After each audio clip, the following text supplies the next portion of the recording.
Hello friends, இன்றைக்கி நம்ம பதிவில் பார்க்கறது சாம்பார் எப்படி செய்கிறதுன்றது. அதுக்கு குக்கரில் ஒரு கிளாஸ் பருப்பு ஆட் பண்ணி கழுவி வச்சுக்கோங்க. 2.5 கிளாஸ் தண்ணி ஊற்றி வச்சுக்கோங்க. வச்சுட்டு அதில் மஞ்சத்தூள், கட்டி பெருங்காயம் ஒரு சின்னது, ஒரு 7 பல் பூண்டு ரெடி பண்ணிவிட்டு 1 ஸ்பூன் ஜீரகம் ஆட் பண்ணிக்கோங்க. அது கொதி வரட்டும். அதுக்குள்ளே நான் முள்ளங்கி எடுத்து வச்சுருக்கேன். எனக்கு முள்ளங்கி சாம்பார் செய்கிறதுக்காக முள்ளங்கி கட் பண்ணி ரெடி பண்ணி வச்சுருக்கேன். ஸோ இப்போ பருப்பு கொதி வந்துருச்சு. நான் குக்கர் விசில் போட்டு ஒரு 4லேருந்து 5 விசில் விட்டுடலாம். அது வேலைக்கு விசில் வர வேலைக்கு நம்ம என்ன பண்ணலாம், வெங்காயம் தக்காளி கட் பண்ணிவிட்டு கடாய் ஆன் பண்ணி ஒரு 2 குழிக்கரண்டி எண்ணெய் ஊற்றிட்டு கடுகு, ஜீரகம்,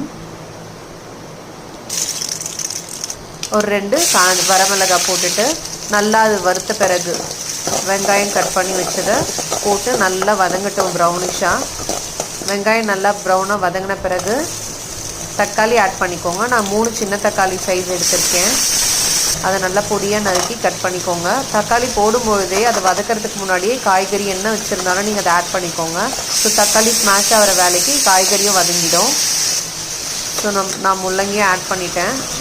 எப்போ எந்த காய்கறி செய்கிறதுனாலும் மஞ்சள்தூள் கண்டிப்பாக நிறைய ஆட் பண்ணிக்கோங்க. ஸோ மஞ்சள்தூள் ஆட் பண்ணி அதை நல்லா வதங்குற வேலைக்கு நல்லா வதக்கி விடுங்க. தக்காளியோடு சேர்த்து ஸ்மாஷ் ஆகிடும். ஆன பிறகு ஒரு கொத்து கருவேப்பிலை நல்லா அது பொடிசாக கட் பண்ணி கூட போட்டுக்கோங்க.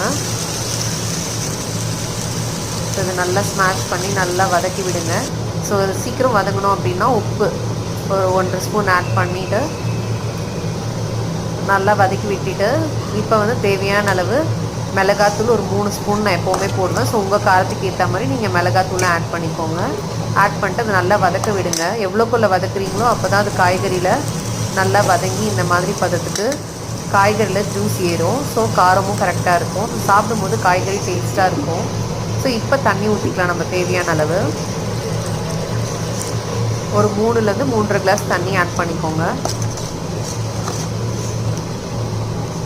ஆட் பண்ணி இதை நல்லா கொதிக்க விடணும் கொஞ்சம் நேரத்துக்கு. ஒரு 10 மினிட்ஸ் கொதிக்கட்டும்.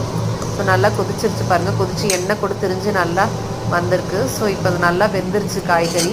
இந்த டைமுக்கு நம்ம பருப்பு எடுத்து நம்ம வதக்கின காய்கறியில் ஊற்றிட வேண்டியது தான்.